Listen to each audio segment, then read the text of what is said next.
Alors, merci d'être de retour, Montréal. Bonjour, Montréal. Bon après-midi et bienvenue aussi à nos amis en virtuel. Alors, je disais que pour terminer, pour clore cette première journée, on passe de la périnatalité petite enfance à l'autre bout du spectre de la vie. L'année dernière, on avait eu la chance de discuter de santé physique et de santé mentale lors du premier sommet avec, entre autres, René Ouimet et Paul Lebel. Alors, il nous manquait un troisième morceau et c'est celui de la santé sociale. Donc, pour ce bloc qui s'intitule Vieillir ensemble, on veut vous inspirer avec des initiatives qui contribuent à l'engagement et à la participation sociale des personnes aînées. Et on comprendra aussi tout ce que ça apporte et pour ces personnes et pour la société en général. Mon premier invité est François Grisé. François Grisé, il est comédien, il est artiste multidisciplinaire aussi, entrepreneur culturel et social. Et il a fait une immersion d'un mois dans une résidence privée pour aînés. Et ça l'a amené à écrire une pièce et à la présenter. C'est une pièce de théâtre documentaire intitulée Tout inclus, ainsi qu'une série d'œuvres autour du vieillissement et de la vieillesse. Tu oses le mot vieillesse, hein, François? Bon. Dans le prolongement de ses activités artistiques, il a imaginé le mouvement Habitat, qui a une question dans le cœur de sa mission. Comment voulons-nous habiter notre vieillesse? C'est le sujet de sa présentation. François, à toi, les feuilles, le micro et les diapos. En commençant, je veux remercier la SPQ de m'inviter à prendre la parole cet après-midi. Je suis très heureux de vous rencontrer ici à Québec, Montréal et sur le web. Merci aussi d'inscrire un autre moment pour aborder les réalités du vieillissement et de la population, du vieillissement de la population et ses impacts sociodémographiques. Comme vous le dit Hélène, je m'appelle François Grisé. Je suis le fondateur et le directeur général de la création d'Un et Un Fonds 1000, une compagnie de création qui fait des œuvres multidisciplinaires et aussi des espaces qui permettent aux citoyens de participer aux changements individuels et collectifs. En 2019, comme Hélène vous l'a dit aussi, on a créé le mouvement Habitat avec sa question comment voulons-nous habiter notre vieillesse, mais aussi avec l'intention d'avoir des piliers d'action à l'intérieur qui sont les aînés. Aujourd'hui, je me sens vraiment privilégié d'être ici aux côtés de France, Barbara et Paul pour témoigner du fait que quand on donne l'occasion aux aînés de devenir partie prenante d'actions constructives, on rend les tabous moins rigides, on brise la solitude et l'exclusion et on muscle l'autodétermination de chacun, un aîné à la fois, mais jamais seul. Avant d'aller plus loin d'entrée de jeu, il y a quelque chose que je veux mettre au clair avec vous. Avant, moi, j'étais comme la majorité des gens, hein. Les vieux, et je choisis mon mot de façon consciente, là, les vieux, ou bon, nos aînés, les gens du troisième âge ou de l'âge d'or, qui en passant est une expression de merde, là. Les vieux, donc, comme bien du monde, moi, avant mai 2012, je m'en calissais. Non, mais quand je dis ça, ce que je veux dire, c'est que je pensais pas à ça, les vieux. Je les voyais pas. Même mes parents, surtout mes parents, je voulais pas les voir. Mais suite à une maladie de ma mère en 2012, mes parents sont déménagés dans l'appartement 339 d'une résidence privée pour aînés vraiment bien qu'on a choisi ensemble, eux et moi. Mon histoire commence 4 jours après leur déménagement quand je suis revenu au 339. J'ai ouvert la porte, je suis rentré, puis là, je les ai vus.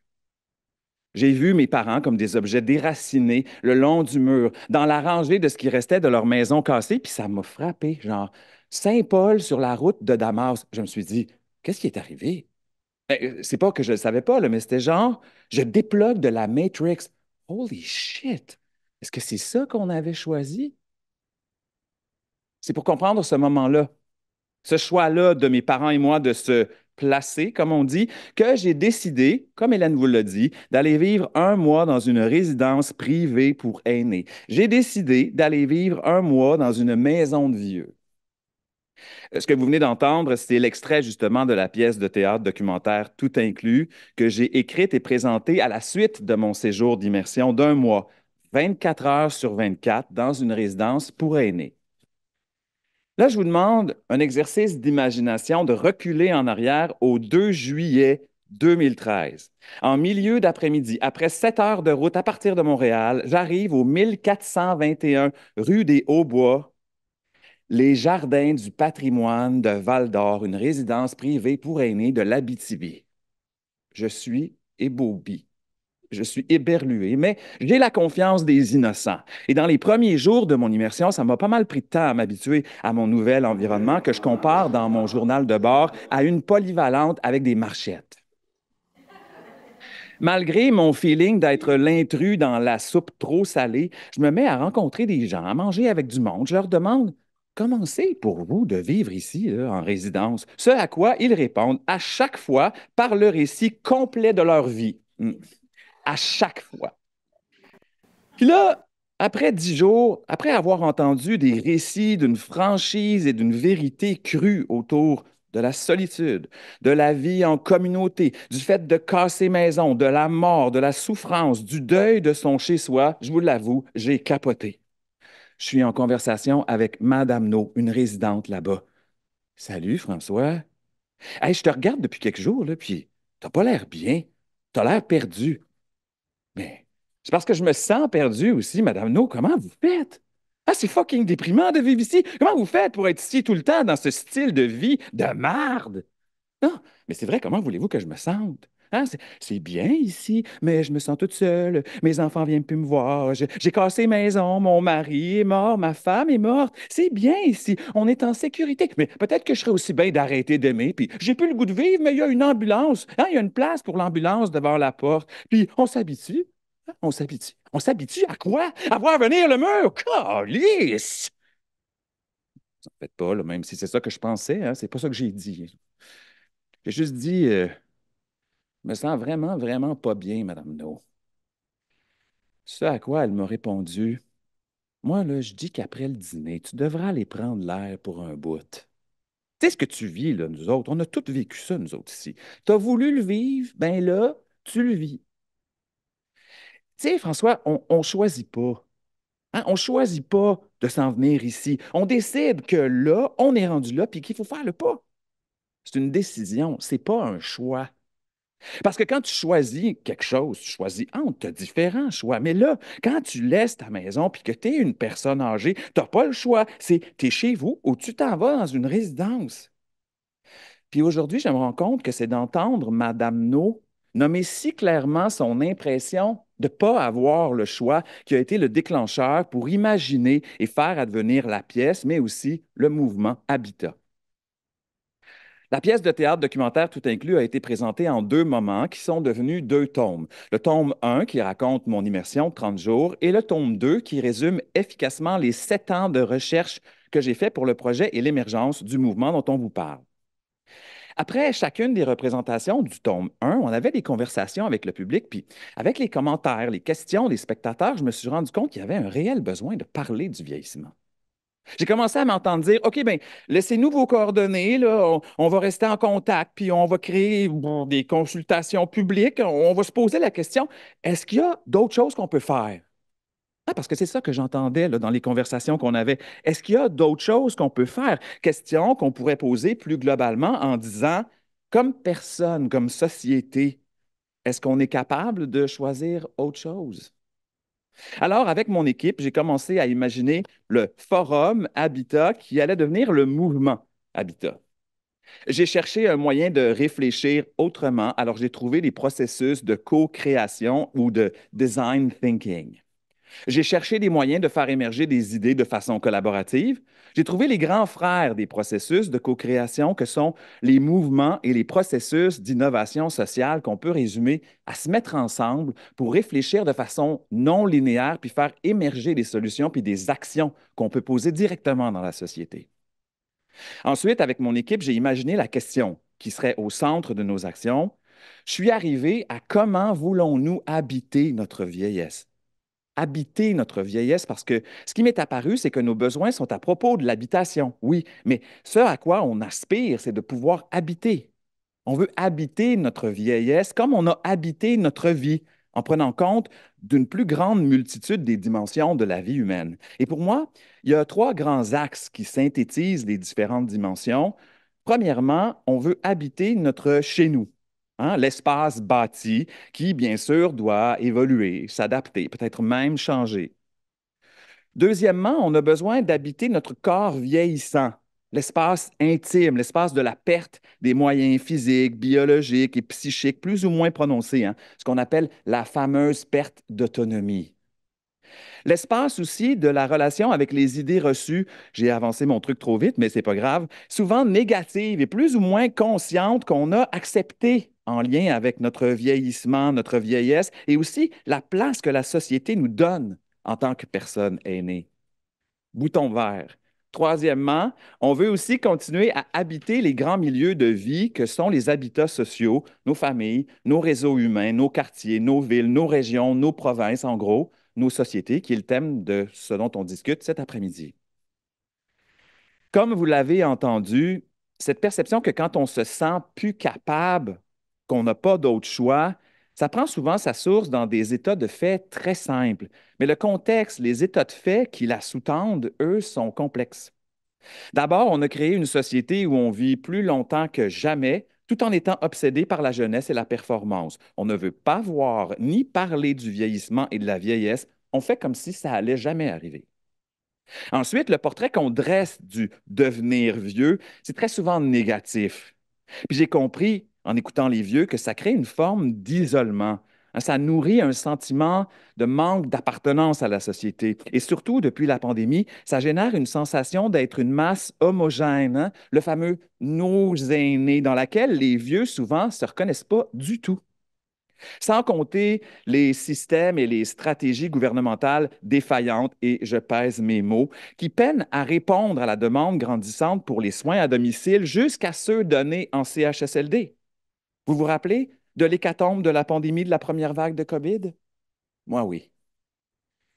Ce contexte complexe, combiné au manque d'expérience, au manque de prévention de nos systèmes, face à une société où il y aura très bientôt plus de vieux que de jeunes, une situation jamais vécue dans toute l'histoire de l'humanité, ça crée souvent une sensation déresponsabilisante, démobilisante et paralysante pour chacun d'entre nous qui composons la société. C'est pour ça que la créativité et l'imagination doivent se mettre au service de nos contradictions, de nos tensions humaines face au fait de vieillir, parce que, qu'on le veuille ou non, les vieux, ce sera et c'est nous.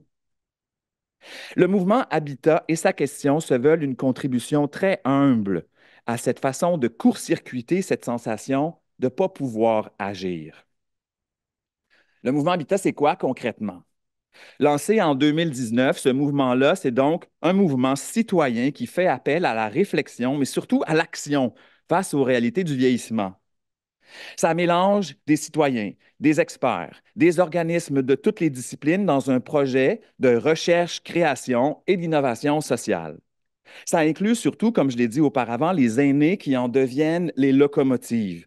Locomotives pour la sensibilisation, l'imagination, la mobilisation en vue d'une conversation honnête qui inclut le positif et le négatif face aux réalités du vieillissement pour créer des communautés et de la santé plus durables. Inspiré par ma compréhension que pour arriver à changer notre perception de l'habitat et du vieillissement, on doit combiner plusieurs actions, le mouvement Habitat comporte des activités qui ont des objectifs spécifiques, plusieurs d'entre elles, qui se pollinisent de façon holistique et théorie des cordes. Il y a eu, comme j'en ai parlé, la pièce Tout inclus qui a été présentée 80 fois en saison et en tournée partout à travers le Québec. Il y a eu aussi la performance Imaginarium Poésis 4 qu'on a présentée à Montréal et qu'on a présentée aussi au Musée national des beaux-arts du Québec, ici. Et il y a une nouvelle œuvre, on n'a pas d'image parce qu'elle n'est pas encore créée, qui s'appelle Fontaine de Jouvence qu'on va présenter dans la saison 2025. Il y a eu aussi, le 1er octobre dernier, la 3e édition de la marche Agissons ensemble pour le mieux-être des aînés à Montréal ou à Québec, où on a cette année rassemblé plus de 600 personnes, dont la ministre de la Santé qui est venue nous visiter. Et la 4e édition est en marche pour cette année, 1er octobre. On vous y attend. La fameuse image des réunions Zoom de nos événements publics qui ont commencé en plein cœur de la pandémie en 2020, une trentaine d'événements de co-création, de panels de réflexion multidisciplinaires, des grands moments de collaboration, d'expérimentation intergénérationnelle, interdisciplinaire qui ont rassemblé près de 1300 personnes qui forment maintenant la majorité des membres d'un groupe Facebook pour le mouvement Habitat.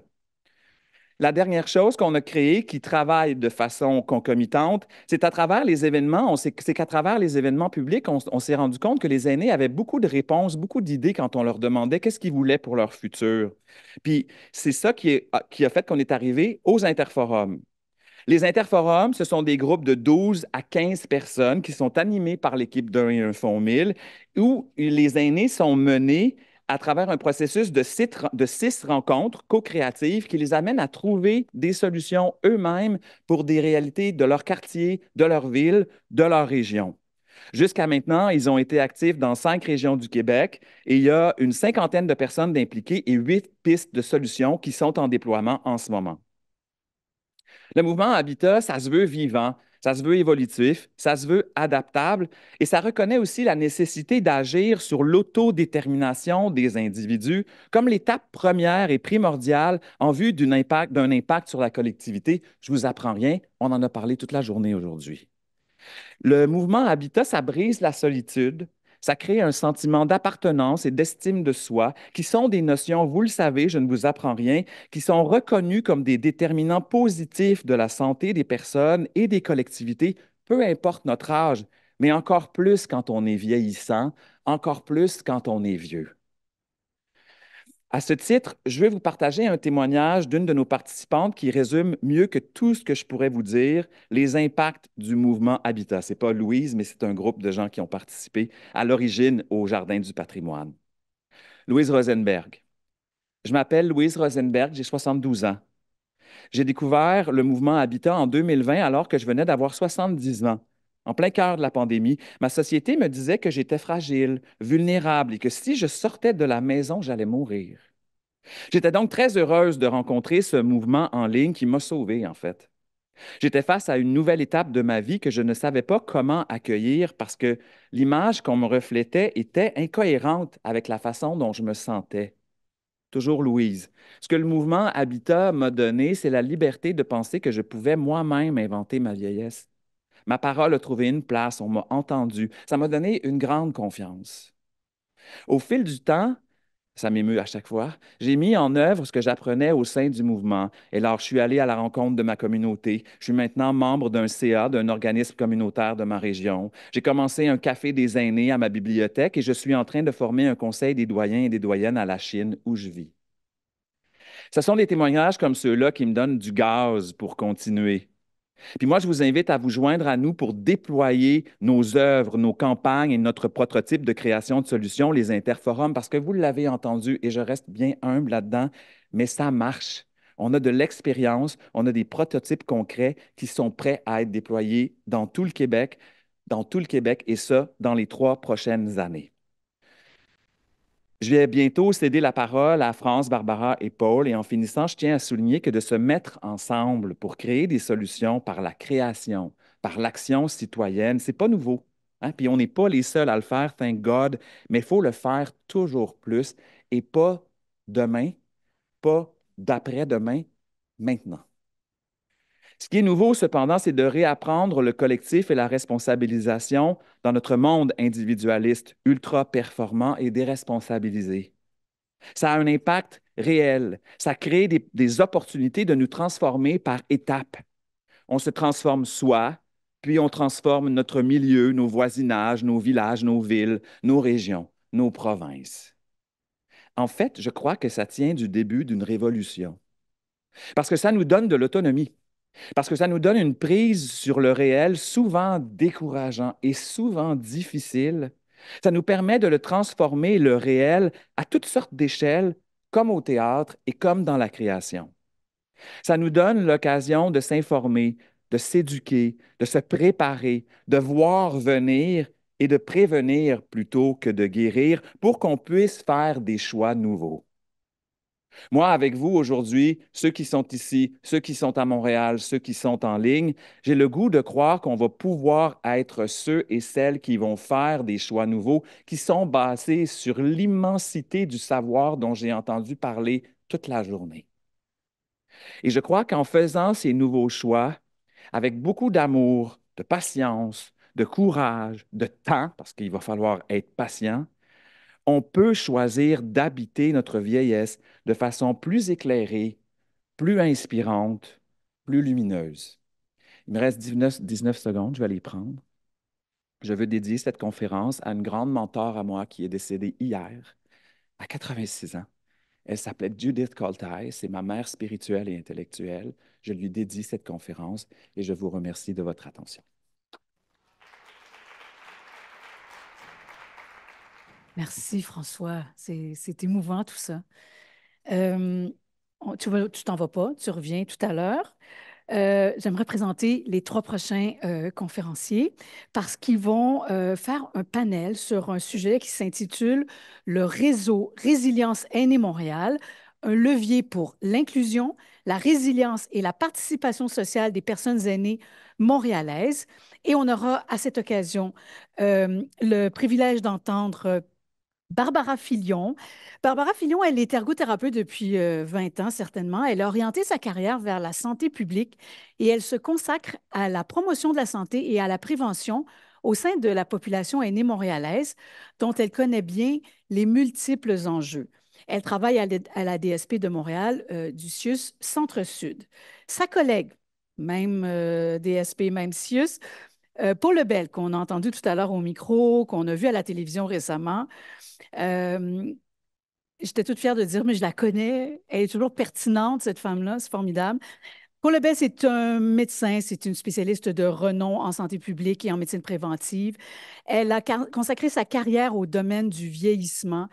Et depuis 2020, elle est la directrice scientifique du réseau Résilience Aînée Montréal, le RAM.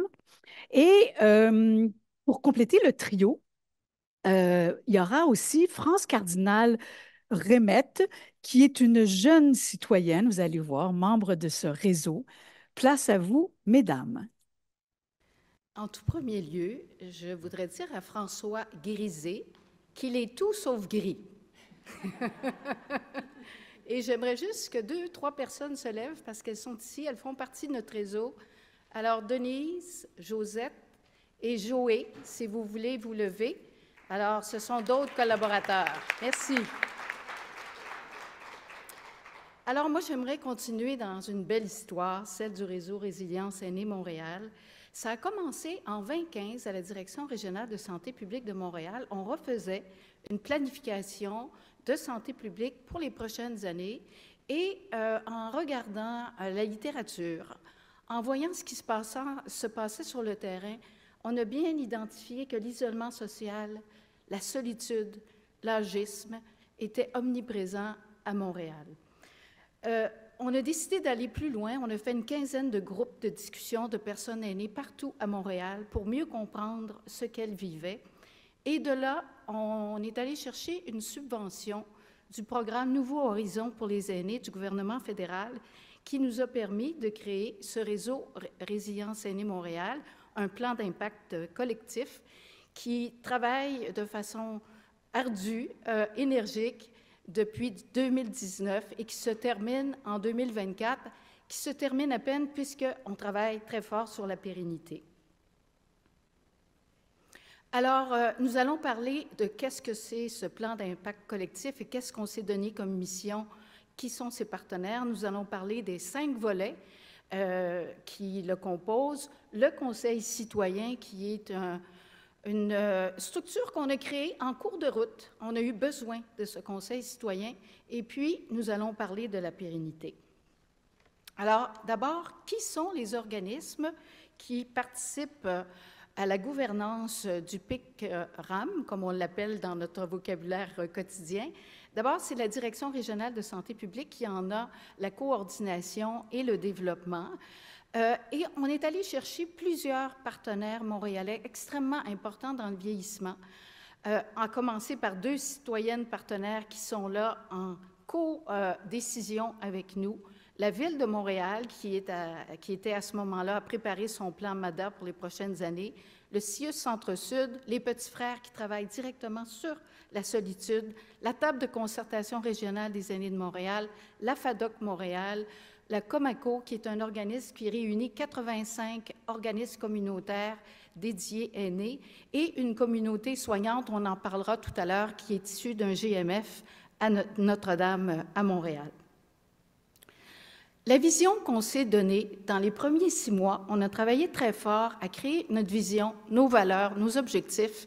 On veut créer des communautés montréalaises reconnaissantes envers les personnes aînées, où le filet de solidarité est tissé serré et le vivre ensemble n'a pas d'âge. Alors, vous voyez tout de suite cette notion d'inclusion. Un PIC, c'est exigeant.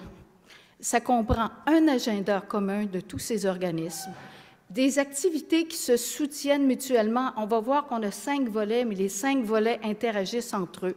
Une communication permanente. On a dû d'ailleurs aller chercher une firme de communication pour nous aider, Atlas Axis.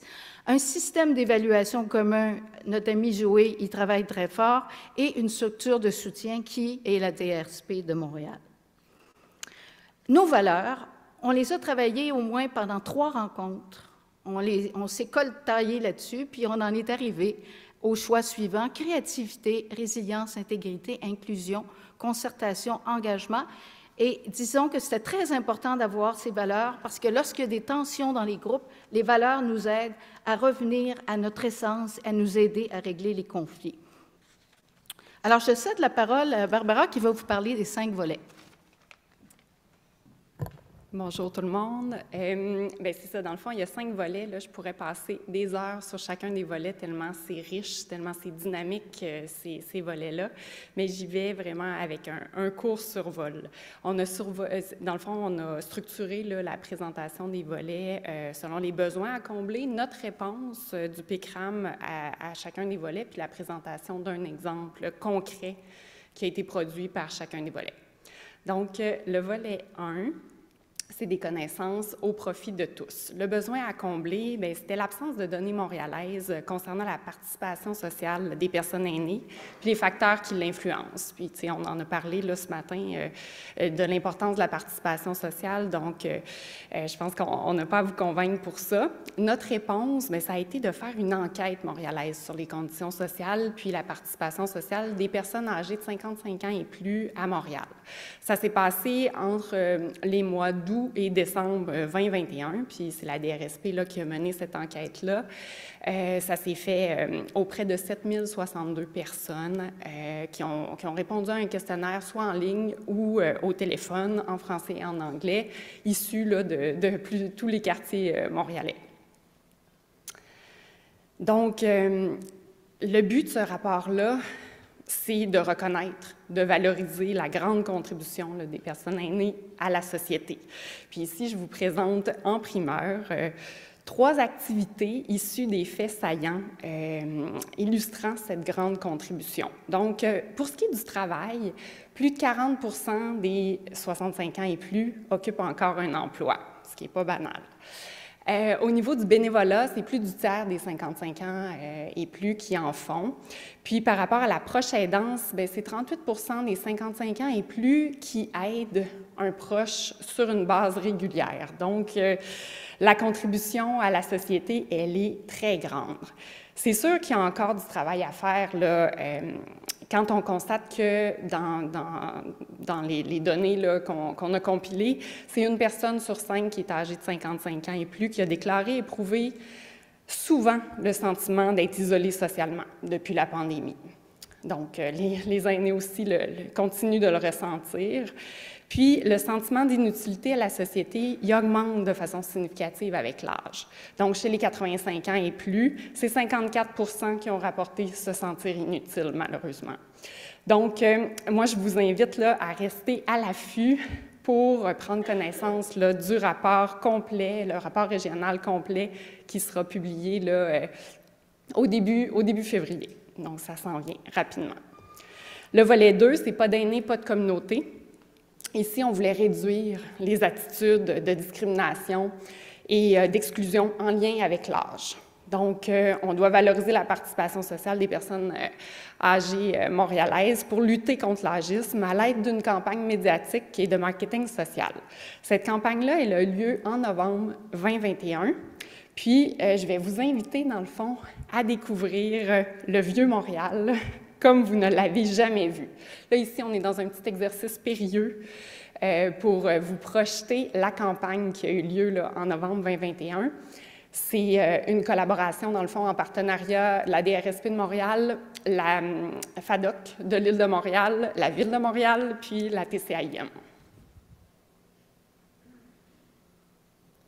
Bienvenue dans votre visite du Vieux-Montréal, comme vous l'avez jamais vu. Vous pensez sûrement qu'on va s'arrêter devant des bâtiments historiques comme celui-ci. Ouais. Mais non, vous allez rien voir de tout ça aujourd'hui. Allons-y. Ah, OK, on reste pas dans le Vieux-Montréal. On se trouve actuellement à un coin de rue emblématique du Vieux-Montréal. Hein? Vous êtes présentement devant Jean-Marie Ladouceur.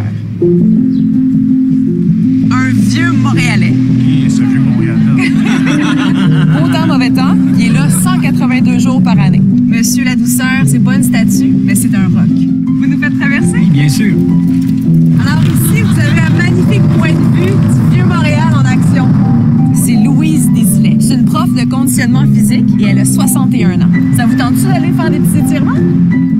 Pour ceux et celles qui espéraient voir des tours et des chevaux aujourd'hui, c'est ici que ça se passe. D'un côté, le vieux Montréal, de l'autre, le jeune Montréal. Entre les deux, une même passion.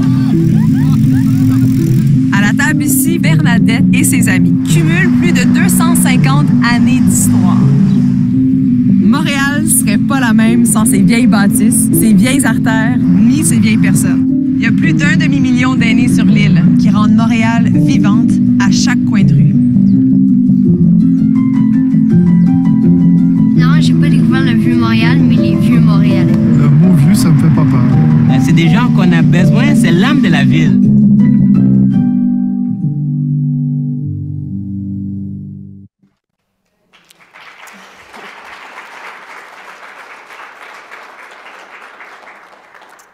Je la trouve toujours très touchante, cette vidéo-là. Je pense qu'à partir de maintenant, je vous invite, dans le fond, à porter attention aux aînés qui sont dans votre quartier, autour de vous. Hein, un coup qu'on les voit, puis qu'on les remarque, bien, elles deviennent visibles à nos yeux. Puis je pense que c'est un premier pas pour lutter contre l'agisme. La prochaine étape, à la suite là, de cette campagne régionale-là, ça va être une campagne de lutte contre l'agisme qui va se faire au sein des quartiers. Donc, vraiment une campagne de sensibilisation, de proximité auprès de certains groupes de population aînée, toujours en partenariat là, avec la FADOC. Le volet 3, c'est de la retraite à la pro-traite. Donc, ce qu'on voulait, c'est d'éviter l'isolement social associé à cette première grande phase de transition qu'est la prise de la retraite au cours du vieillissement. Donc, on en a parlé ce matin. Hein, Camille parlait de Jeanne qui a eu toutes sortes de conséquences à la suite de sa prise de la retraite. C'est vraiment important, je pense, de se préparer à la retraite autrement que d'un point de vue financier, d'un point de vue psychosocial. Donc, nous, c'est ce qu'on propose dans ce volet-là, c'est de diffuser les offres de préparation à la retraite et les opportunités de participation sociale, d'engagement ou de bénévolat. Donc, sur le site web du PCRAM, dans le volet 3, on a une liste de ressources, de partenaires qui offrent des activités de préparation psychosociale, de l'accompagnement à la retraite, des offres de bénévolat, de l'éducation permanente, des groupes d'intérêt ou encore des groupes de loisirs. Bref, il y en a pour tous les goûts. On a aussi produit des feuillets informatifs. Puis là, bien, on en a sélectionné quelques-uns pour vous donner une idée de qu'est-ce qu'on peut retrouver sur le site. Ils sont à diffuser, à utiliser. Donc, on traite de qu'est-ce que c'est la retraite, comment s'y préparer, bouger en groupe à la retraite, les bienfaits là, de bouger en groupe. Ensuite, il y a toute une série sur le bénévolat aussi. Le bénévolat en général, mais on va aussi avoir le bénévolat relationnel, puis le bénévolat de compétences qui s'en vient, pardon. Puis finalement, bien, qu'est-ce que l'entrepreneuriat social? Comment, justement, ça peut être une forme de participation sociale taillée sur mesure? Donc, je te laisse poursuivre avec le volet 4. Oui, il nous reste un petit 2 minutes pour cette première partie. Alors, je vais aller assez rapidement pour vous présenter les 2 autres volets. Une communauté soignante, qu'est-ce que ça mange en hiver? Bien, c'est une communauté qui se retrouve dans un milieu clinique. Et ici, vous avez les fondateurs de la communauté soignante, Dr. Antoine Boivin et une patiente, Gisèle Rouly.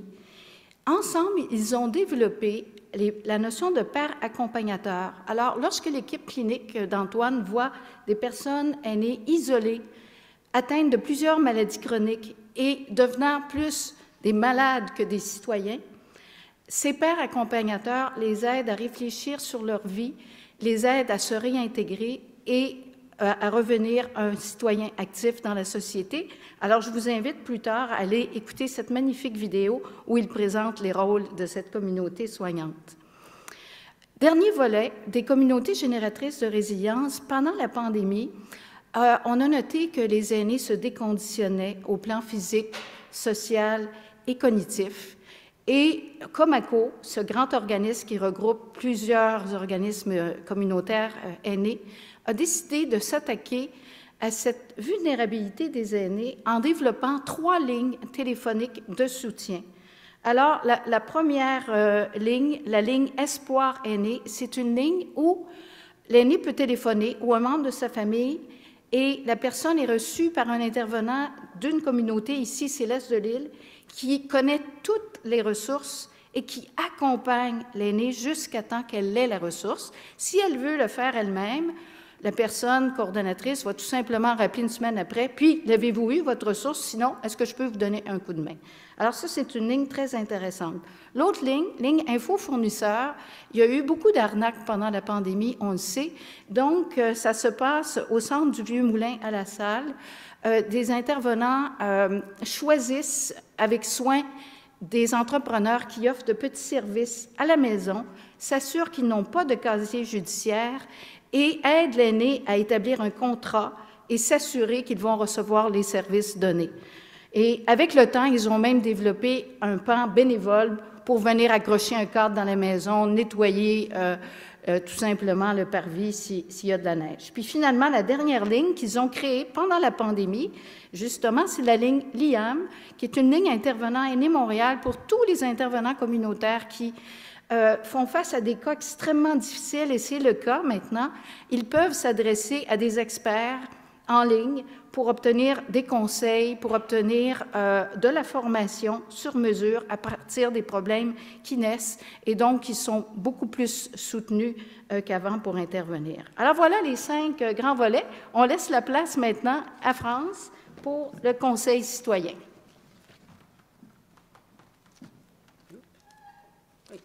Bonjour. Alors, c'est avec beaucoup d'émotion que je vais partager mon expérience au sein du Conseil citoyen. Et j'ai de mes collègues qui sont ici dans la salle et qui me supportent. Alors, je suis très, très heureuse de votre présence. Alors, écoutez, c'est un modèle innovant, on en a parlé tantôt, hein, qui vise à optimiser le mieux-être et la santé des personnes aînées.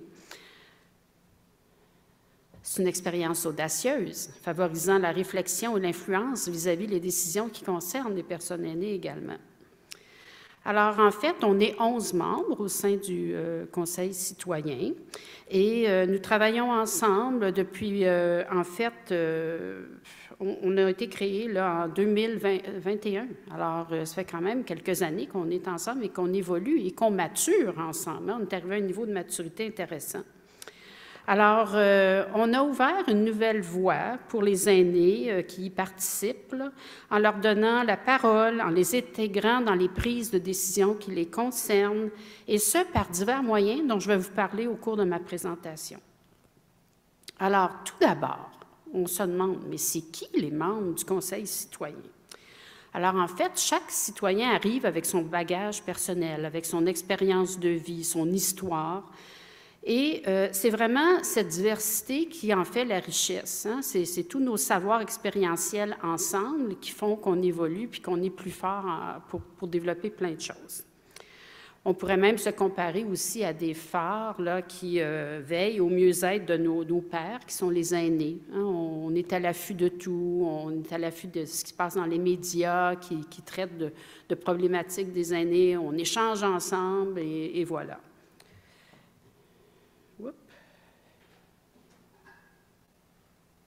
Bon. Le mandat.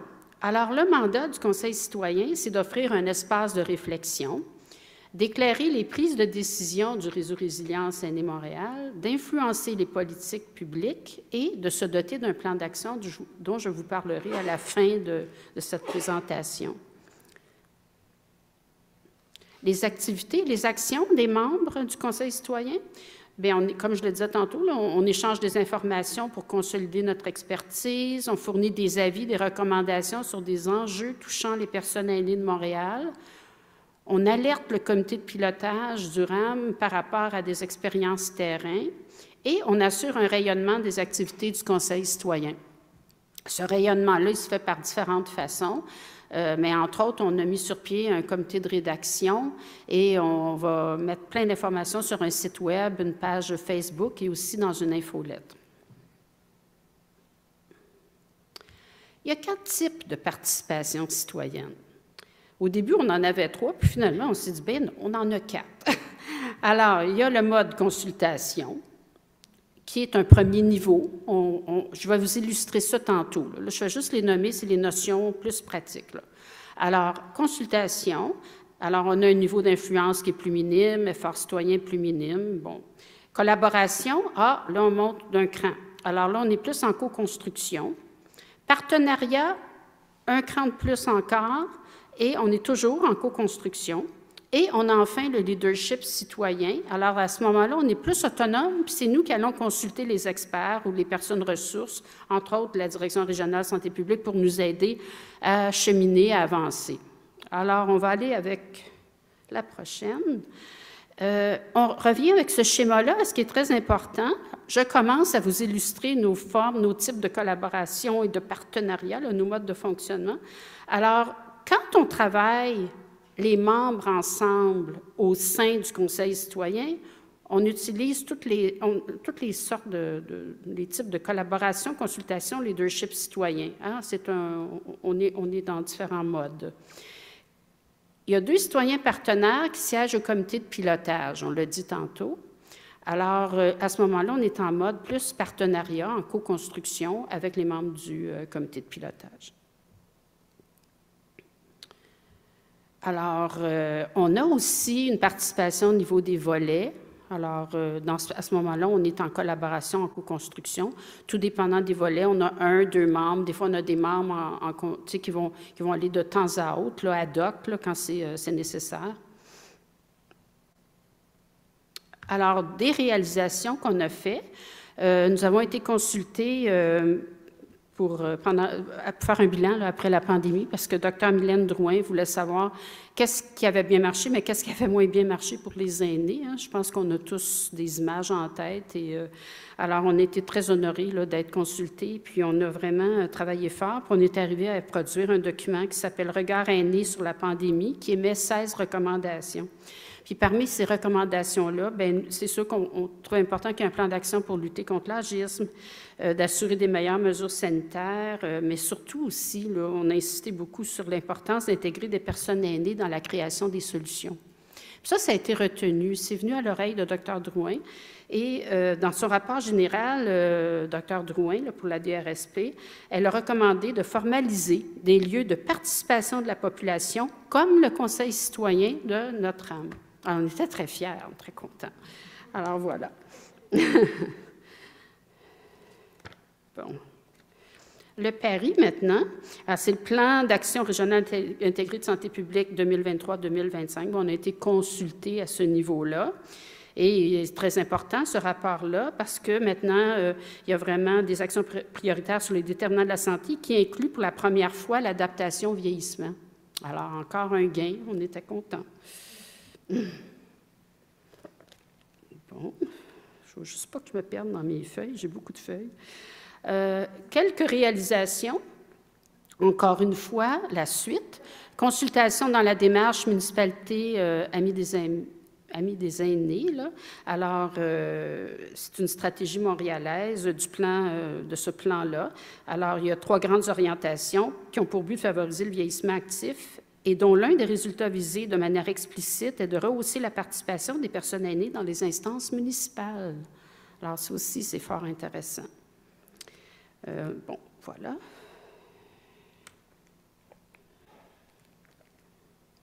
Bon, j'arrive à notre plan d'action, enfin. Alors, je parlais tantôt de maturité hein, de notre groupe. Bien, c'est important, là, parce qu'on a eu vraiment un lac à l'épaule, ce qui veut dire une planification stratégique qu'on a fait en juillet dernier.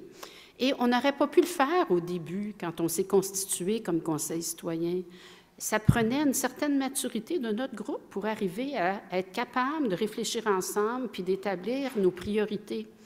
Alors, on en avait beaucoup, vous pouvez imaginer, hein? Mais il fallait, on se disait, il faut en avoir 2 là, si on veut vraiment les réussir. On a 1 an pour les accomplir. On veut aussi travailler la pérennité à tous les niveaux dans notre âme. Alors, on s'est dit que d'ici le 31 décembre 2024, on devrait influencer des instances de gouvernance, les lieux où se prennent des décisions pour actualiser la participation citoyenne des personnes aînées montréalaises. Alors, on a déjà fait des premiers pas à ce niveau-là. On est très heureux et je vais vous en parler après, je vais juste vous lire l'autre. L'autre, c'est documenter, promouvoir 4 projets intergénérationnels issus des expériences des membres du Conseil citoyen.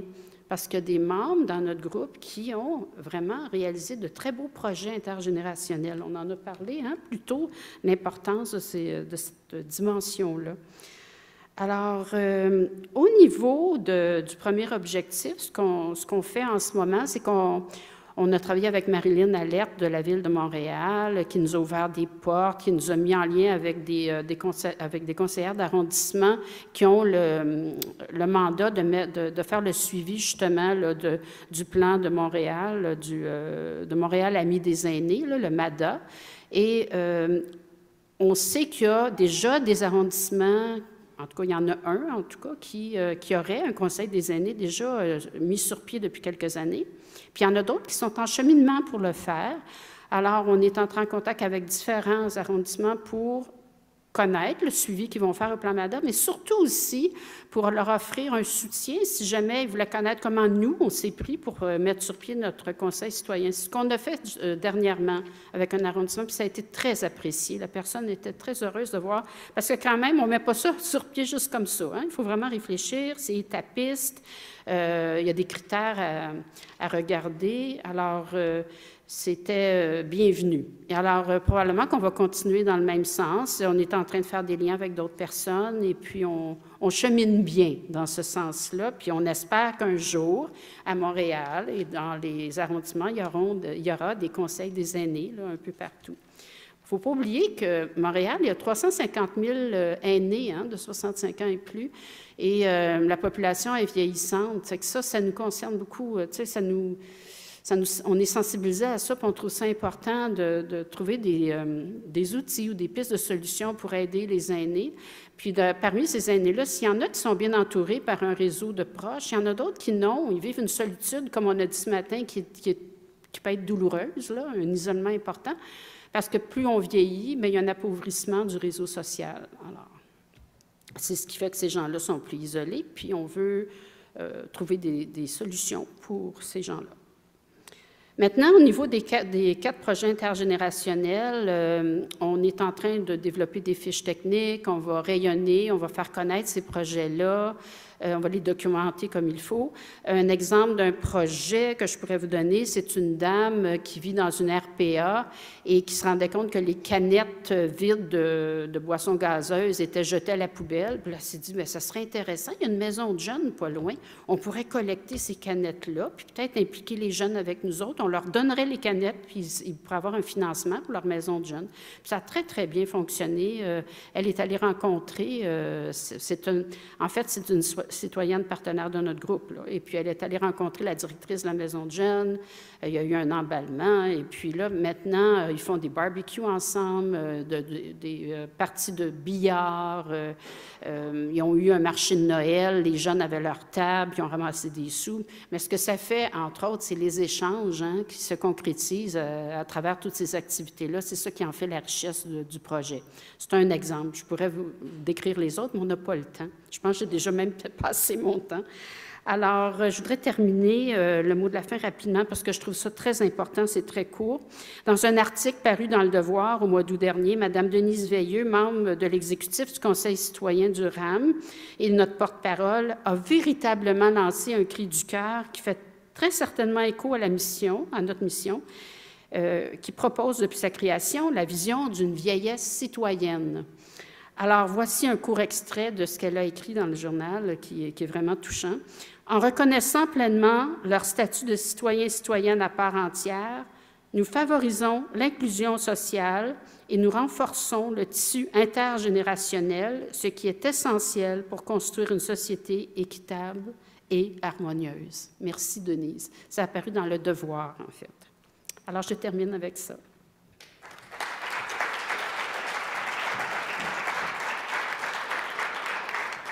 Alors, en décembre 2024, nous terminons les 5 ans qui sont alloués par le financement avec un grand colloque pour présenter nos réalisations, nos réflexions, nos apprentissages. Et puis, nous travaillons intensément à la création d'une concertation intersectorielle sur le vieillissement, une concertation pérenne. Et pour ce faire, nous sommes analysés 3 concertations à Montréal qui ont des succès. Une sur la violence conjugale, une sur la réussite des enfants et l'autre, Montréal physiquement active. Alors, on va savoir comment ils se sont pris, comment ça se fait que ça dure depuis plus de 10 ans et quels sont les ingrédients magiques pour que les partenaires gardent des relations harmonieuses. Alors, merci beaucoup de votre attention, puis vous voyez que l'énergie de nos aînés est là pour nous aider à aller beaucoup plus loin. Merci.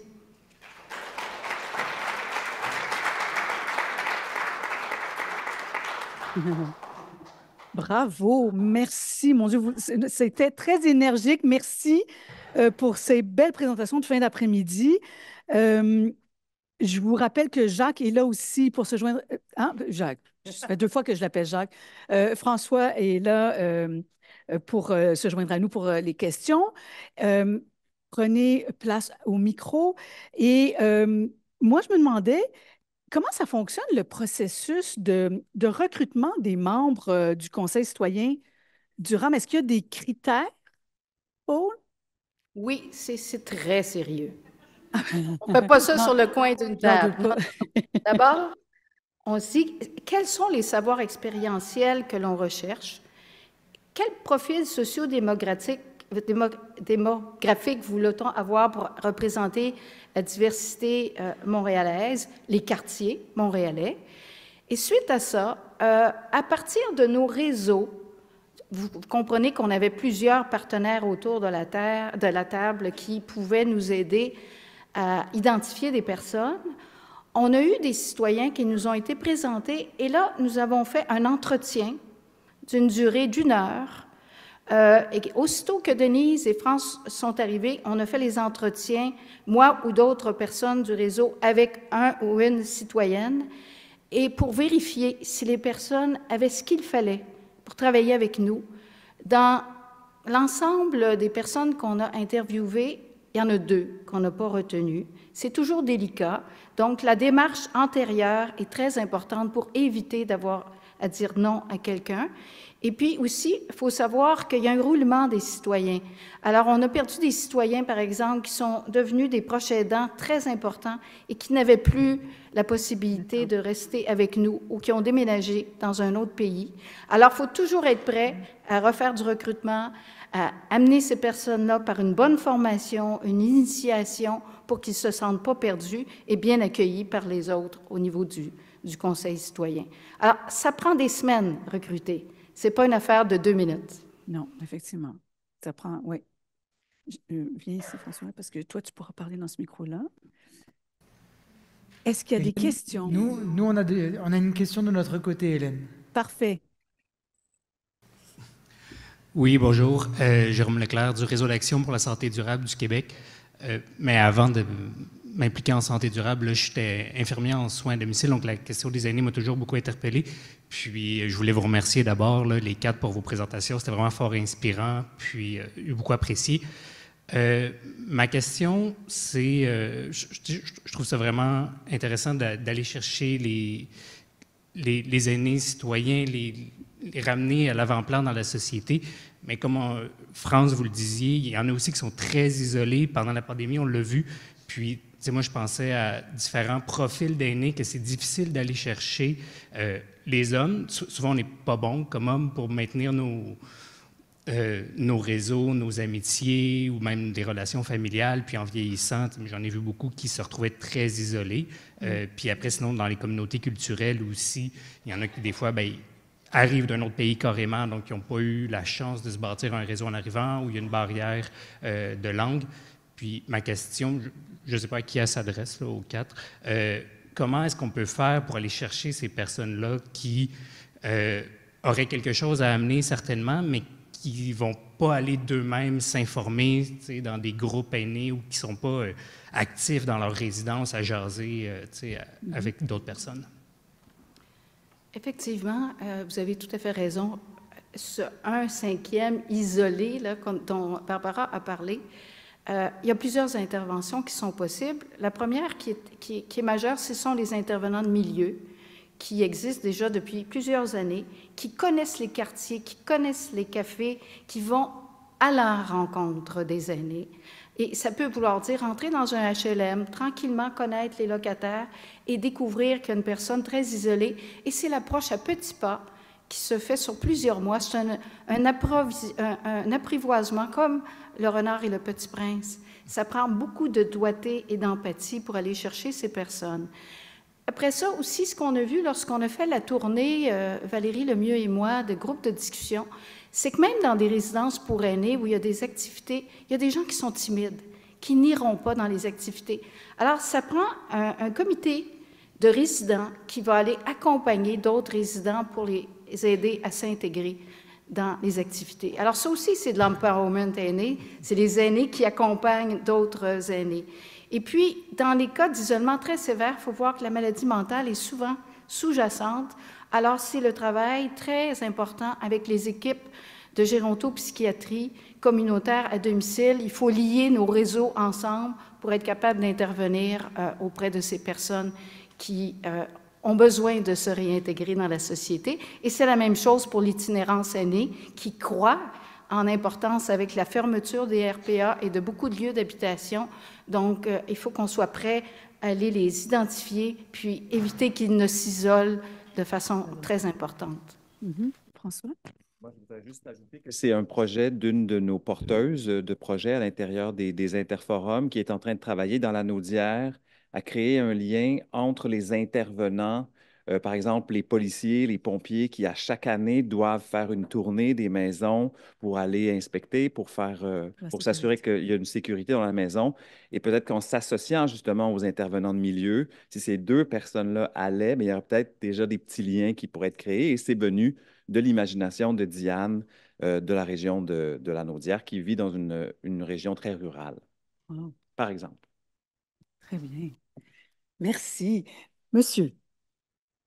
Laurent Lemay du Réseau d'agriculture urbaine de Québec. Dans le fond, moi, c'était pour peut-être vous demander si vous connaissiez M. Gaston Marcotte, qui est décédé récemment.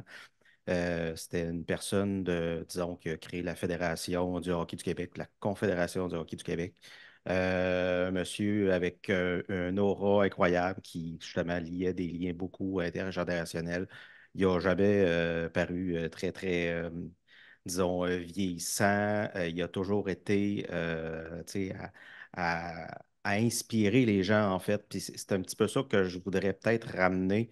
Je voulais le parler pour les jeunes, pour la création qu'il a faite avec le mouvement Humanisation, pour développer le plein potentiel dans le développement des enfants jusqu'à l'âge adulte, mais aussi, on pourrait aussi le faire justement au niveau post-travail, au niveau de la retraite. Les gens, au lieu de voir le côté, disons, de décrépitude, qu'on peut dire, le côté un peu plus négatif du vieillissement, est-ce qu'on ne pourrait pas plus justement s'inspirer de gens comme ça, forts, résilients, un peu comme M. Boris Cyrulnik aussi, qui amènent une force d'être, en fait, puis qui inspire les gens. Combien de personnes qu'on voit s'éteindre, puis qu'on ne leur rend pas hommage, on leur rend juste hommage au niveau de leur mort, puis en fait, leur œuvre a influencé énormément de leur vivant, puis pourra encore influencer par après. Donc, cette personne-là pourrait mobiliser, de par ce qu'il a fait de son vivant, énormément de gens, autant dans les RPA, autant que créer des liens intercommunauté. Donc, ça Merci. serait vraiment intéressant de l'intégrer, en fait, dans des programmes de mise en forme intergénérationnelle ou de développement de plein potentiel enfants préscolaires avec personnes âgées. Ça mettrait beaucoup, beaucoup d'ambiance, là. Merci. Merci pour cette information. Merci, c'est très... Je ne sais pas ce que vous aurez peut-être à dire à Montréal, mais moi, ce que j'entends dans ce commentaire-là, c'est ce que j'ai entendu des aînés qu'on a consultés dans les événements publics du mouvement Habitat qui disent on a besoin d'avoir pas juste un modèle, mais de multiples modèles. Il y a des gens qui sont des porteurs de projets, il y a des gens qui sont en santé positifs, qui peuvent poser des actions. Il y a des gens qui sont des héros du quotidien, comme ma mère, qui passe 98 de son temps seule dans sa chambre. Il y en a d'autres donc, si on arrivait à diversifier les images qui sont projetées, qui offrent un panorama du plus positif, si on est binaire, ou plus négatif, je pense que les aînés auraient l'habilité à mieux se reconnaître dans les multiples visages du vieillissement, parce qu'on a encore une fois tendance à l'homogénéiser, comme le lait, d'une certaine façon, puis de penser que les aînés sont tous pareils, ce qui n'est pas du tout le cas. Absolument.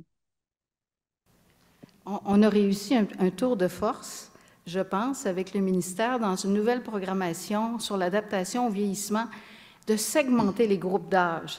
Parce qu'entre 55 et 110 ans, il y en a des strates d'âge. Donc, ce qu'on fait pour le 55-70, le 100 et plus, ce n'est pas du tout la même chose. Puis avant ça, on faisait une programmation générale. Alors, c'est fini cette époque-là. On veut reconnaître l'hétérogénéité, la diversité. Et je suis très contente d'entendre parler, François, de ces modèles qui sont très diversifiés. Puis on a tous à les glorifier parce que c'est vieillir, c'est d'être là, c'est d'habiter son âge, comme tu le disais tout à l'heure. Merci, Paul. On a une question de notre côté, Hélène. OK, vas-y, on vous écoute. René Ouimet, juste en réaction, il y a les strates d'âge, mais les strates d'intérêt aussi. Il y a des personnes qui ont 90 ans, qui n'aiment pas jouer au bingo, qui aiment s'impliquer socialement, politiquement, réfléchir, partager leur expérience. Mais je me demandais, à Québec, dans vos projets, la réflexion sur l'habitation, si la fiscalité a été réfléchie, puis les financements, parce que moi, je connais un groupe de femmes qui travaillent depuis 10 ans à partir d'un projet d'habitation collective. Enfin, la construction se fait, c'est un OBNL, puis c'était de vieillir ensemble, d'avoir des services communs. Et les 10 personnes qui ont travaillé là-dessus pendant 10 ans, il y a eu des changements au niveau du financement et il y en a 5 des 10 qui ont pu accéder à ces logements-là parce qu'elles sont considérées comme des personnes ayant un revenu trop élevé. On regarde d'autres projets où il y a des gens qui veulent faire du cohabitat, mais pas du cohabitat juste de propriétaires, mais avec des coopératives mêlées avec du cohabitat intergénérationnel. Mais là-dessus non plus, le financement est bloqué parce que ça ne fait pas partie de ce qu'on a créé jusqu'ici. Puis maintenant, des fois, il y a des aînés qui ont plus d'argent, des jeunes qui en ont moins, des jeunes qui en ont plus, des aînés qui ont plus leur retraite, qui en ont plus, puis qu'on peut mêler tout ça pour refaire, mais ça demande des nouvelles règles de fonctionnement, des nouvelles structures. Puis je pense qu'il y a un pays dans le monde qui donne des crédits d'impôt pour les enfants qui viennent déménager pas loin des parents pour acheter des maisons à proximité. Fait qu'il y a tout plein d'affaires au niveau de la fiscalité puis des subventions, je pense, auxquelles il faut penser pour le vivre ensemble et surtout qu'il y a plein de personnes qui sortent des RPA, qui aient des nouveaux lieux de vie, mais qui soient adaptés à une réalité. Puis c'est pas tous les vieux qui ont le goût de vivre juste entre vieux. Il y en a plein qui ont le goût de vivre avec des plus jeunes aussi. Fait que c'est juste, je pense qu'on va avoir des batailles à mener sur faire des changements de structure financière. Oui. Moi, je veux juste dire que j'ai reconnu Denise, je crois Denise Veilleux, qui fait partie de votre groupe à Montréal, qui s'est intéressée de façon très, très, très précise à la fiscalité. Elle a des choses très intéressantes à dire. Elle a participé d'ailleurs à un de nos événements publics. Puis votre commentaire, chère dame à Montréal, me fait aussi penser que on parle en ce moment de gens, c'est sûr que peut-être à Montréal, avec l'ampleur de votre travail et le nombre d'années sur lesquelles vous avez été intéressé par ces réalités-là, change les choses. Mais nous, on sait très bien qu'on ne parle pas aux gens qui n'ont pas d'argent, qui sont très pauvres, qui n'ont pas de lien, des clientèles qui sont très, très, très, comme dirait ma mère, dans la misère, là. Donc, je vais reconnaître aussi qu'il y a des actions à poser qui vont au-delà de ceux qui ont peut-être des moyens financiers, mais d'autres qui dépendent peut-être un peu plus déjà du système pour tous leurs besoins ou une grande majorité de leurs besoins. Mhm. Puis il y a des gens qui n'ont pas de moyens financiers, mais qui ont beaucoup de compétences manuelles, intellectuelles et autres. Ouais. Informatique. C'est quoi, c'est 25%? On va être 25% de personnes, je pense que oui. 30% en 2031. 25%, je crois, hein? 25%. Oui, alors on a une autre question ici. Bien, en fait, ça rejoint un peu la dernière question, donc j'enchaîne dans la même veine. Martine Brouillet, je travaille pour le Conseil régional de l'environnement de la capitale nationale. En fait, dans les différentes présentations, on a parlé d'innovation sociale, d'expérimentation, co-construction, miser sur le pouvoir d'agir des personnes aînées. Vous avez parlé du soutien que vous avez à Montréal dans votre initiative de comité de citoyens de la Direction régionale de santé publique. En même temps, je réfléchissais à une chronique que j'ai lue récemment sur les enjeux pour la mise en place d'un projet pilote sur l'octroi finalement de plus de verres d'eau dans les CHSLD de la région de Chaudière-Appalaches, il me semble. Je me demandais jusqu'à quel point est-ce que ces démarches d'innovation sociale, de mise de l'avant de la participation citoyenne, la participation sociale des personnes aînées est compatible avec le système en place, avec les enjeux liés à la rigidité parfois du système de santé et des services sociaux, puis jusqu'à quel point est-ce que les participants à vos initiatives vivent aussi parfois peut-être des frustrations par rapport à ça ou les défis que vous rencontrez dans vos pratiques?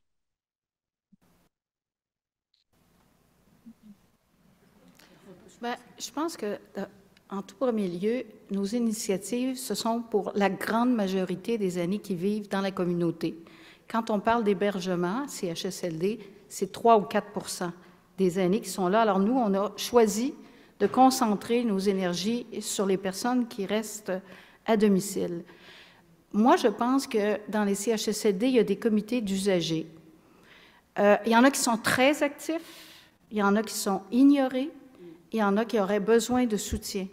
Alors, je pense que tous ces citoyens extrêmement énergiques, aînés, qui pourraient donner un coup de main aussi au comité des usagers des CHSLD pour faire en sorte que les besoins essentiels soient requis. Mais nous, on travaille en amont, en promotion et en prévention avant de se retrouver dans le 3 qui est en CHSLD. Et Dieu sait qu'il n'y a pas beaucoup de sous pour ça. Dieu sait que si on n'avait pas eu cette subvention fédérale, nous avions 0 cent à la Direction de santé publique de Montréal pour agir. Alors, c'est un choix, mais je comprends la souffrance des gens en CHSLD. J'y ai travaillé pendant plusieurs années comme médecin aussi. Je sais de ce dont vous parlez. Et il y a des intervenants aussi qui s'impliquent. Mais si nous voyons notre communauté comme un continuum entre les gens qui restent dans la communauté et qui sont en CHSLD et qu'on ouvre les CHSLD à la communauté, les choses pourraient changer également. Moi, ce que je peux dire par rapport à la question, pour ma part, c'est de dire que tous les gens qui ont collaboré à tous les événements d'un et un fonds 1000 le font de façon bénévole. Donc, c'est porté par une communauté de bénévoles. Mais ce que ça fait, c'est que ça crée, excusez-moi l'expression anglaise, mais ça crée comme une espèce de buffer dans les frustrations avec la machine, les services manquants, la complexité pour parfois avoir accès à certains soins. Donc, ce changement d'échelle-là, puis cette implication-là volontaire, cette implication-là de cœur, mais aussi de savoir et de ressources. Tu le soulignais, Hélène, il y a des gens qui sont des retraités qui deviennent des pro-traités, j'aime bien cette expression, parce qu'ils ont tellement à offrir au-delà de l'argent, du savoir, de l'énergie à leur niveau. Donc, je crois que ces actions à plus petite échelle sont en fait là où on peut avoir le plus d'impact et ça crée un peu de douceur, un peu de rondeur dans l'exactitude puis les fichiers Excel de nos ministères.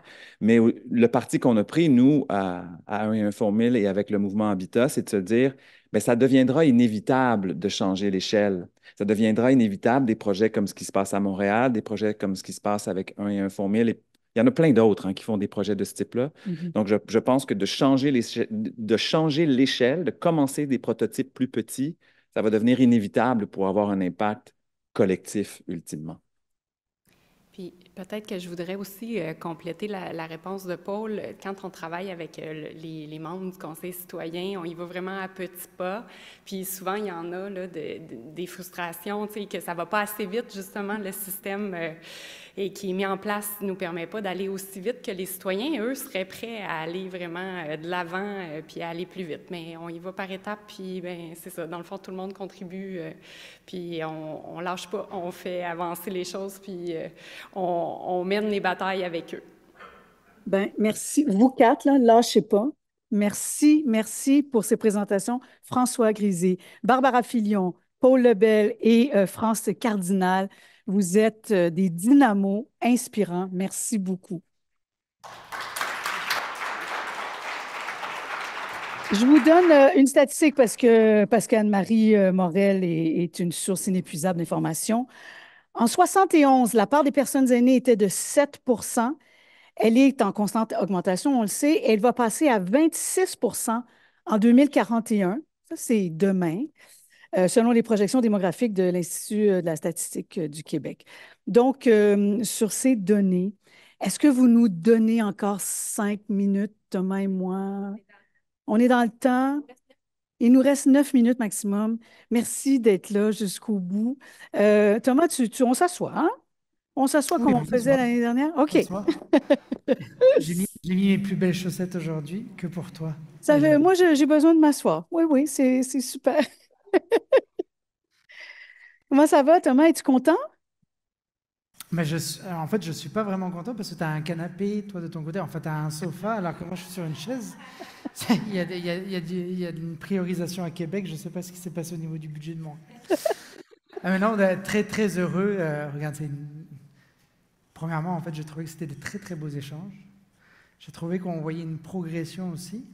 Puis il y a une belle participation aussi avec des personnes qui étaient vraiment intéressées. Donc, ouais, très heureux. Toi, t'en penses quoi de ton côté? Ben, écoute, alors moi, ça a commencé la journée, puis le mot qui revenait tout le temps, c'était le mot pilier. OK? Alors, bon, on a eu des élus là, qui étaient là avec leurs espadrilles, puis que, tu sais, je sentais comme une énergie, une volonté de faire bouger les choses, malgré les critiques, malgré le vent de face. Mais Anne-Marie Morin, quand elle est arrivée ensuite, puis elle nous a parlé là, de son milliard de dollars que ça nous coûte par semaine en soins, puis des défis majeurs, là, le vieillissement de la population, la santé mentale, les changements climatiques, les inégalités sociales. Puis là, elle nous a parlé de son précieux, là, son anneau unique.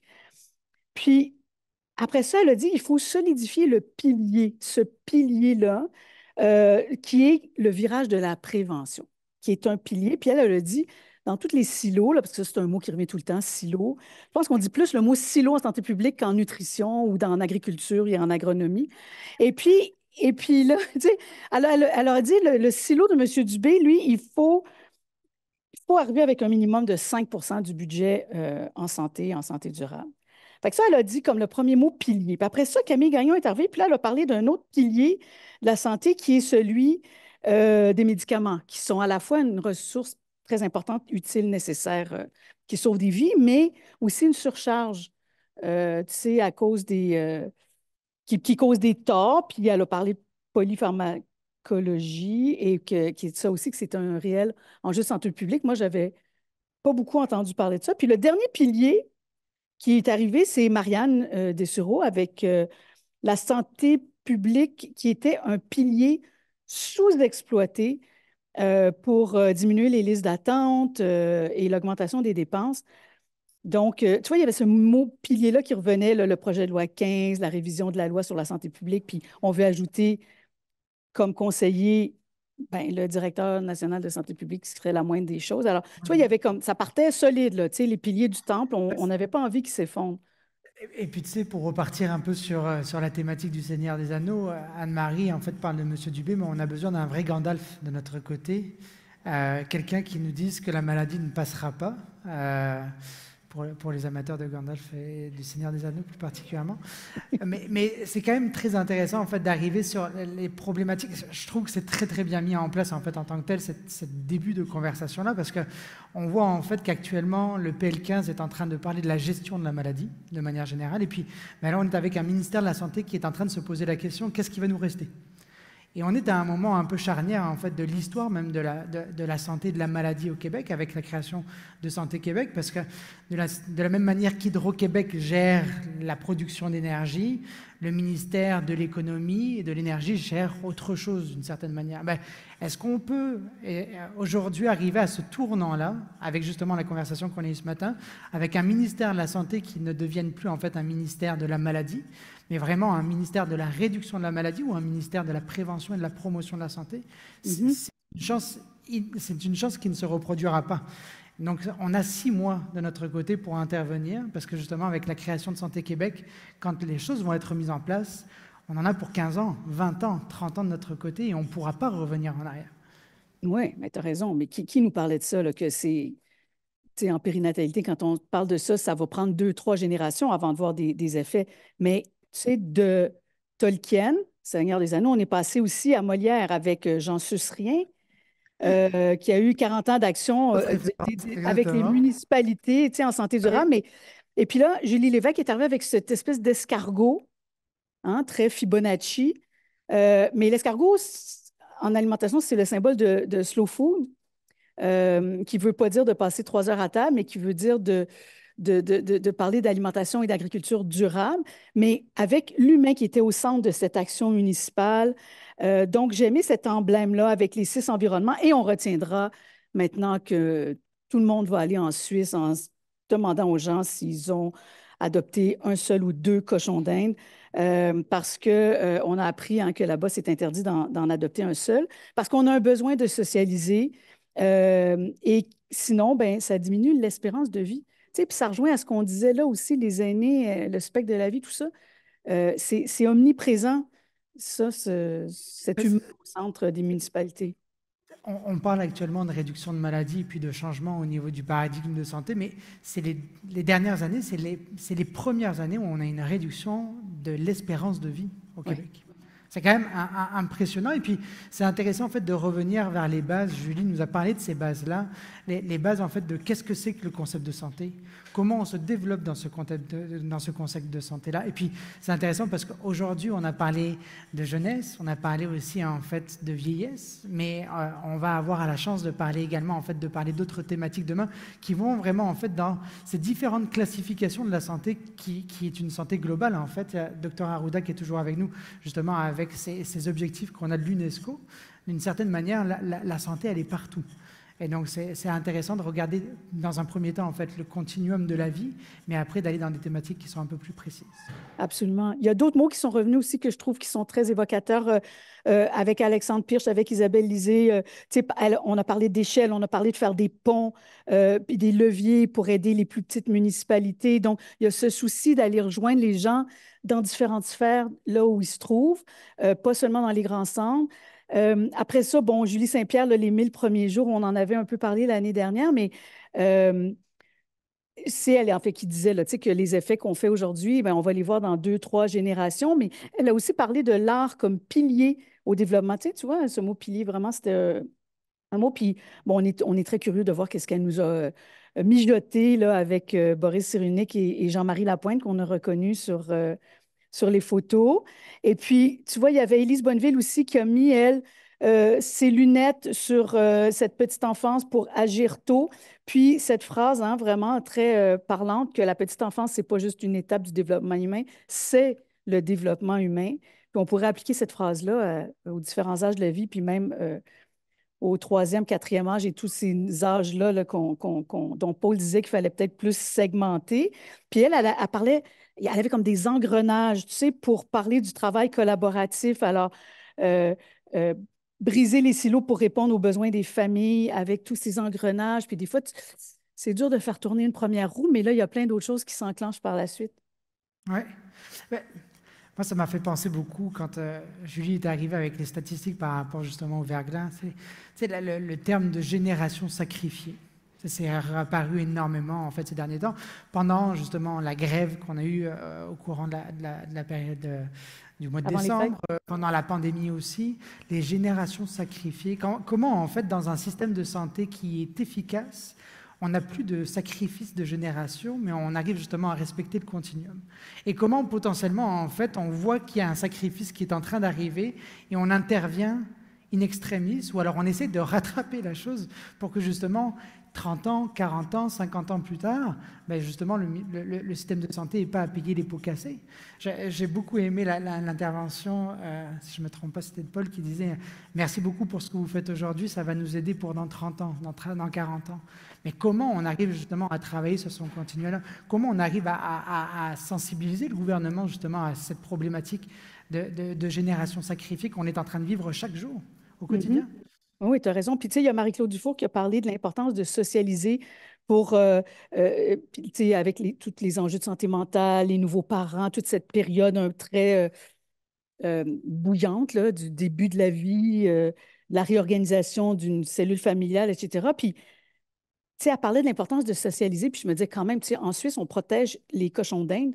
Puis, nous, ici, tu sais, socialiser avec d'autres humains pour nous soutenir. Enfin, c'est quand même incroyable il va falloir que les gouvernements se préoccupent davantage de ça. Elle a parlé d'un livre blanc. Puis là, tu sais, il y avait les 1000 premiers jours. Puis après ça, il y avait François avec son 1+1 font 1000. Alors, tu sais, en plein dans le 1000, mais tout ça, tu sais, c'est vraiment... Lui, il a parlé d'une locomotive, tu sais, avec des axes et tout ça pour amener la créativité, l'imagination pour faire face aux réalités du vieillissement, puis donc de se mettre ensemble maintenant. Puis, tu sais, il me disait, je pense que c'est peut-être à lui que je laisse mon mot de la fin, mais tu sais, il disait, finalement, aujourd'hui, on a eu beaucoup, beaucoup, beaucoup d'informations, puis là, on a envie, puis il y a une urgence de passer à l'action. Oui. C'est certain qu'il y a une urgence de passer à l'action, et puis j'espère que demain, il y aura encore plus d'urgence, et qu'après-demain, encore plus aussi. Et que d'ici les 6 prochains mois, justement, on va faire prendre la bonne direction au gouvernement pour que, pour les 20 prochaines années, on soit enligné vers cette chose-là. Mais j'ai beaucoup aimé, et puis moi, tu vois, c'est ça qui m'a touché le plus, en fait, dans la fin des conversations, c'est l'isolement, la solitude.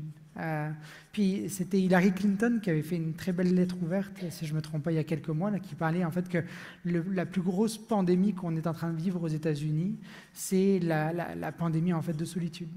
Et ce qu'on est en train de voir au niveau des élections aux États-Unis, c'est des problématiques de solitude. Ce qu'on est en train de voir en matière de mésinformation ou de désinformation, c'est des problématiques de solitude.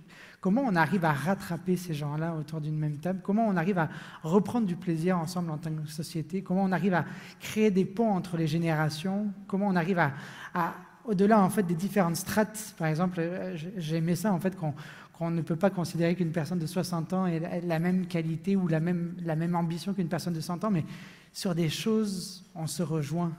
J'ai un petit gars de 18 mois à la maison, j'ai mes parents qui sont ses grands-parents qui sont à la maison aussi, mais c'est marrant parce que sur l'éducation d'Eden, sur la manière de le faire rire, sur la manière de partager des moments ensemble, on se rejoint. Quels sont les moments, en fait, aujourd'hui, dans notre société, où on arrive à se rejoindre? C'est peut-être ça un peu qu'on peut se demander, pour éradiquer un peu cette solitude-là, mais aussi de créer des passerelles entre les différentes générations. Et puis, je pense que demain, on va aussi en avoir justement des aperçus, des enjeux de société sur lesquels on peut travailler ensemble. Plus particulièrement. Oui, parce qu'on remet ça demain. Alors, on va laisser les gens partir parce qu'on vous convie demain encore. On reprend le flambeau à 8h30. Hein, demain, c'est bien 8h30. C'est 8h30 demain, exactement. 8h30 demain. Encore une fois, continuer de cogiter à tout ça, hein, de réfléchir. Et merci Thomas, vraiment, tu as mené ça de... Merci aux personnes. Merci tout le monde.